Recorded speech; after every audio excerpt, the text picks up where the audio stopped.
Երեզման չեք ունենալու, ձեր երեխեքը ամանչելու են ձեր համար, դպրոց չեն էթալու, երբ որ ես ասեցի Սամվել Կարապետյանին ձեռք մի տվեք, սկսելու է այս ամեն ինչի սկիզբը,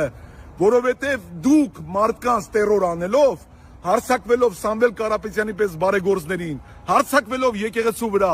նախանձի ու թարախի մեջ ապրած ծնված մարդիկ եք, դուք պարտության այսօրվա ձեր օրը կնքեցիք,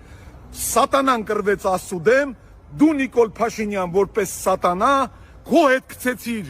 լիքը մարդկանց այդ հորի սև հորի մեջ, սարքեցիր սատանայական ճանապարհ, որ այսօր դու նրանց տարար դեպի դժոխք։ Սկսվեց մեր առաջի օրը, հակառակ հաշվեք ձեր օրերը, խոսք ենք տալի, դու սկսեցիր քո գերեզմանը փորելը։ Աստված մեր հետ, հելեք ժողովուրդ, եւ ձեզ խոսք եմ տալի, ով չելնի, նա նրա շարունակությունն է ու թուրքի ծնունդը։ Քնեք եկեղեցու, մի գնացեք տուն։ Ամոթա մեզ